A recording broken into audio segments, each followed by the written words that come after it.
Hello everyone, আসসালামু আলাইকুম। আমি সুজন, তোমাদের সুজন ভাইয়া। তো আজকে আবার চলে আসলাম বুয়েটের 24 এবং 25 সেশনে পিলিতে আসা একটা প্রশ্ন, এবং এই প্রশ্নটা হচ্ছে নিউট্রিয়ন বলবিদ্যা থেকে। আগের যে এমসিকিউটা আমরা সলভ করলাম সেটাও কি আসছিল, নিউটনিয়ান বলবিদ্যা চ্যাপ্টার থেকে আসছিল, তাই না? আমরা এই চ্যাপ্টারটার আগের অংশটুকু আমরা দেখলাম না, যে এই এমসিকিউটার সমাধান। দেখো, এটা আমার আনসার ছিল এটা। আমরা এই যে প্রশ্নটা ছিল, আমরা এটা সমাধানটা আগে দেখে নেবা, তাহলে তোমার কাছে আরো ইজি হবে।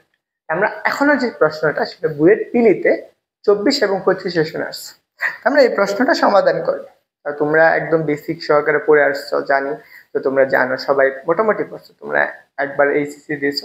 ওই জিনিসগুলো তোমাকে অল্প সময় এগুলো প্র্যাকটিস করতে হবে, অল্প সময় ক্যালকুলেশন করতে হবে, এবং অনেকগুলো জিনিস তোমার মাথায় রাখতে হবে। তোমার অবশ্যই মনে রাখতে হবে, তোমাকে যখন পিলিতে প্রশ্ন করবে বা হচ্ছে কি ভার্সিটি প্রশ্ন করবে, সবসময় দুইটা স্টেপ থাকে। একই সাথে এক সূত্র দিয়ে তুমি সরাসরি করতে পারবে না। যখন তুমি হচ্ছে এইচএসসি তে যেমন একদম সরাসরি সূত্র দিয়ে করতে পারতো, তা না। এখানে একসাথে দুইটার সম্পর্ক না, একই সাথে দুই তিনটার সম্পর্ক স্থাপন করো। চলো আমি এই প্রশ্নটা পড়ি, তাহলে আমি বুঝতে পারবো। দেখো, আমার এখানে কি বলছে, যে আমার এখানে বলছে কোনো বস্তুর বল বলে দিচ্ছে এত, এবং চক্রগতির ব্যাসার্ধ বলে দিচ্ছে। তাহলে আমরা একটু বলো তো, বল এবং চক্রগতির ব্যাসার্ধ এর মধ্যে কার সম্পর্ক হতে পারে? তুমি একটু কমেন্ট করে জানিয়ে ফেলো। আমি এটা বলার আগে তুমি কমেন্ট করে জানিয়ে ফেলো। দেখো, এটি বৃত্তাকার পথে এত রেডিয়ান পার সেকেন্ডে কি করতেছে। রেডিয়ান পার সেকেন্ড কার একক? রেডিয়ান পার সেকেন্ড যে পড়ছো, এটা কার একক? মানে এককটা জানতে হবে। এটা হচ্ছে কৌণিক ত্বরণ। এটা হচ্ছে আমার কি কৌণিক ত্বরণ। তারপরে দেখো, কৌণিক ত্বরণে ঘুরাতে চাইলে এর প্রয়োজনীয় টর্কটা কি? এখানে আসছে টর্কটা কি। এখন এই জিনিসগুলা আমার জানতে হবে। কি কি জিনিস ডাটা দেওয়া আছে আগে দেখো। বর দেওয়া আছে, চক্রবর্তী ব্যাসার্ধ দেওয়া আছে, আরেকটা কি দেওয়া আছে, কৌণিক ত্বরণ দেওয়া আছে। তার মানে কার মান দেওয়া আছে? এটা হচ্ছে আলফার মান দেওয়া আছে। এখান থেকে বের করতে হবে টর্কটা বের করতে। এখন চিন্তা করে তো, টর্কের সাথে আমরা আলফা এবং কি বর, তারপর চক্রবর্তী ব্যাসার্ধের কোনো সম্পর্ক পড়ছি? তাই না?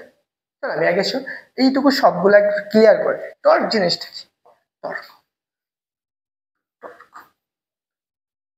দেখো, টর্ক টর্ক একটা ভেক্টর আছে। এই ভেক্টর রাশিটা একটা ব্যাসার্ধ ভেক্টরের উপর, ধরেন আমরা এখানে একটা একটা বিন্দু থেকে এটুকু দূরত্ব, এই দূরত্ব, এই বিন্দুটা হচ্ছে আর, এখান থেকে এইটুকু একটা দূরত্বটা হচ্ছে আর। যে কোনো একটা বিন্দুকে স্থির রাখ, আমি এই বিন্দুটাকে স্থির রাখি, দেখো এই বিন্দুটাকে স্থির রাখ, স্থির অবস্থায় আছে।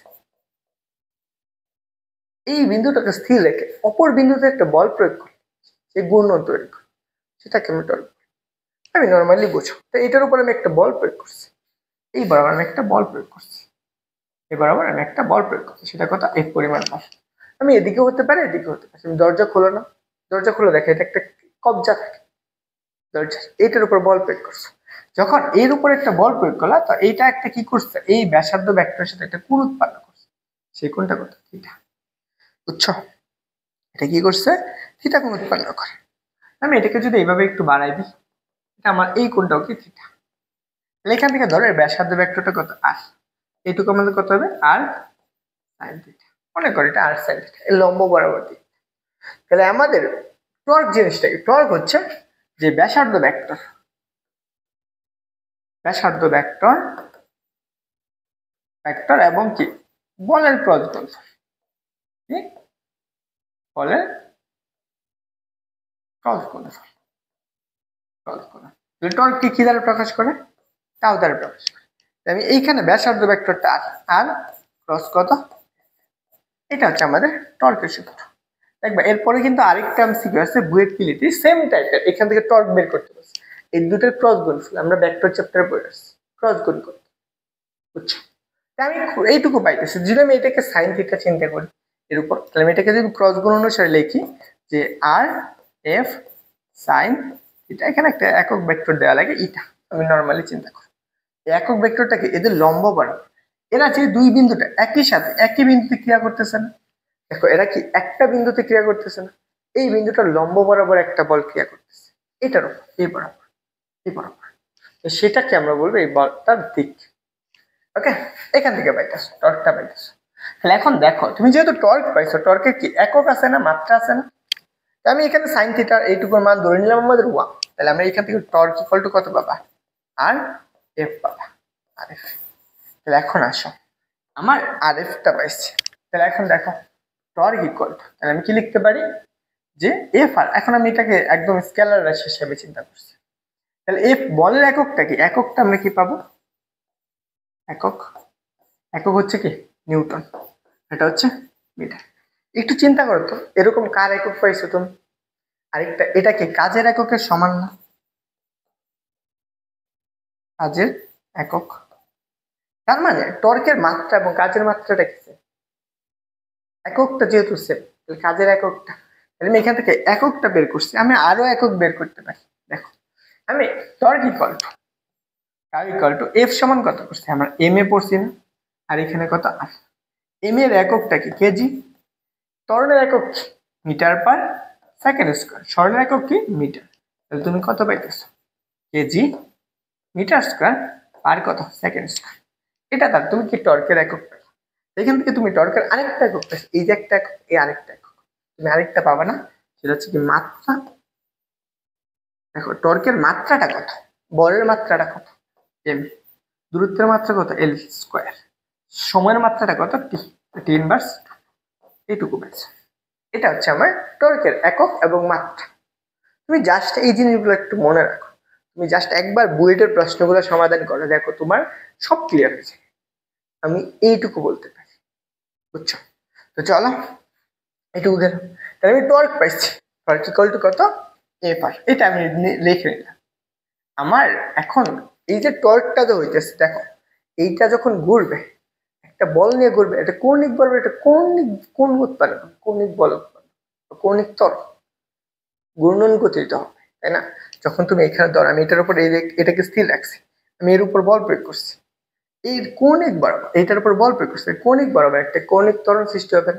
সেই কৌণিক ত্বরণের সাথে আমি টর্কের একটা সম্পর্ক, আমি কে কৌণিক ত্বরণ এবং টর্কের মধ্যে সম্পর্ক, দেখো কার কার মধ্যে সম্পর্ক, কৌণিক ত্বরণ টর্ক, আর এটা হচ্ছে জড়তার ভ্রামক। আমরা জড়তার ভ্রামক আগের এমসিকিউটাই দেখছি, জড়তার ভ্রামক। আর সম্পূর্ণরূপে একদম বেসিক সহকারে কিভাবে প্রমাণ করছে সেগুলো আমরা কি করব, যখন আমরা অ্যাডমিশন ব্যাচ পড়াবো সেখানে। তুমি যদি এনরোল করতে চাও যে বেসিক সহকারে অ্যাডমিশন টাইম আগে যা করছো না করছো এই 4 মাস ভালো করে পড়ে কভার করতে চাও, তাহলে তুমি ভর্তি হতে পারো। দেখো তাহলে torque equal to, torque equal to আমরা টাউ ইকুয়াল টু আমরা লিখতে পারবো যে আই আলফা, এইটুকু আমরা লিখতে পারি। এটা আমরা আইটাকে কি বলি, আইটাকে বলা হয় জড়তার ভ্রামক, আর এই আলফাটাকে আমাদের বলা হয় কৌণিক ত্বরণ, বুঝছো? এইটুকু না, তাই আমি আরেকটা জিনিস এখানে লিখে দিই তোমাদেরকে, সেটা হচ্ছে কি চক্রবর্তীর ব্যাসার্ধ ইকুয়াল টু, আমরা ই পড়ছি কত, যে জড়তার ভ্রামক equal to I equal to, আমরা এটা পড়ে আসছি না যে এম স্কয়ার, এখানে এমটা হচ্ছে ওই বস্তুটার বর, আর কি এটা হচ্ছে ব্যাসার্ধ, কার ব্যাসার্ধ, চক্রবর্তীর ব্যাসার্ধ, এটা হচ্ছে আমি কি চক্রবর্তীর ব্যাসার্ধ। আমার তাহলে সম্পর্ক কোনটা, মেন সম্পর্ক হচ্ছে এইটুকু, আমার মেন সম্পর্ক টর্ক চেয়েছে আর কৌণিক বোতল আছে, তাহলে আমার এইখান থেকে আলফাটা বের করতে। চলো আমরা এই প্রশ্নটা এখন সমাধান করে ফেলি, তাহলে আমার এখন ক্লিয়ার, তাই না? যেহেতু আমাদের চাইছে কি টর্ক না, আমরা জানি যে টর্ক, তাহলে আমি কি লিখবো টর্ক, টর্কটা টাও ইকুয়াল টু কত, আই হচ্ছে কি আমাদের আলফা না, আই আলফা, তাহলে আমি আই সমান আমরা আরেকটা জিনিস লিখতে পারি, সেটা হচ্ছে এম স্কয়ার আলফা। একটু চিন্তা করো, এখানে একক গুলা কোন একক আছে, টর্ক সবগুলা এসআই একক না, তো যেহেতু এসআই একক আছে তাহলে আমি বরটা আমি আগে বসাবো, বর কত 70 ইন্টু এখানে কত 75 না, এটাকে তুমি মিটারে নিবা, 75 কি সেন্টিমিটার আছে মিটার, তাহলে 100 দ্বারা ভাগ, উপরে কত স্কয়ার ইন্টু আলফার মান কত 25, বুঝছো? এতটুকু তুমি পাইছো। তাহলে এখন দেখো তুমি যদি একটু কাটাকাটি করো কি পাবা, এখানে তুমি 70 পাইতেছো ইন্টু দেখো 75 ইন্টু 75 রাখলাম এইটুকু, নিচে কত আছে 100 ইন্টু কত 100, একটা শূন্য একটা শূন্য কাটা, দেখো এখানে একটা 25 আছে না, 25 4 25 কত 100 না, 4 25 100, তো তো এইটুকু তুমি পাইয়া গেছো, উপরে কতটুকু আছে দেখো, এইটুকু তুমি কাটতে পারবে। তাহলে দেখো তুমি টর্ক ইকুয়াল টু কত পাইতেছো, যে 7 ইন্টু 75 ইন্টু কত 75, নিচে কত আসবে, নিচে আছে 4।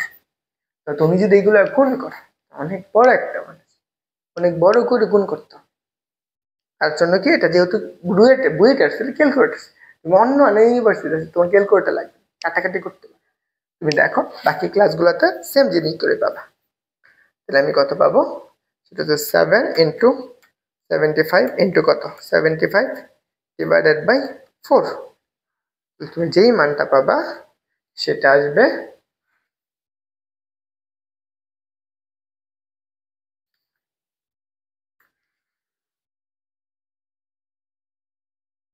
ও আচ্ছা, নিচে আরেকটা 10 আছে, এখানে আমি 10টা দিতে নেই ভুলে গেছি। আমার এখানে কি থাকবে, একটা 10 থাকবে। তাহলে আমি এখানে একটা কি লেখা লাগবে,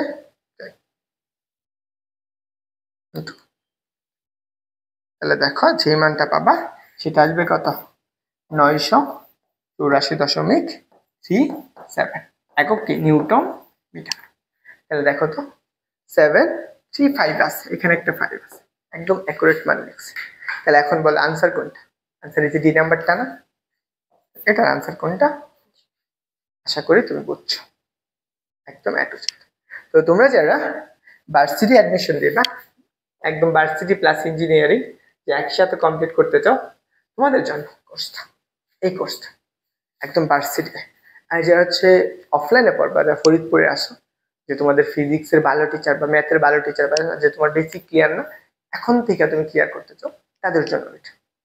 এটা কিন্তু অফলাইনে কিন্তু এতটুকু না, অফলাইনে আরো বাড়বে, আচ্ছা 8 থেকে 9,000 টাকা। তোমার 4 মাস পড়াবো, 5 মাসের মতো সময় নেবে, একদম এ টু জেড কমপ্লিট করে দেবো, বুঝতে পারছো?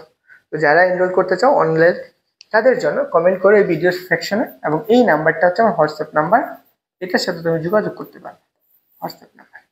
আশা করি তুমি বুঝতে পারছো। ভালো থাকো, সুস্থ থাকো, সালাম।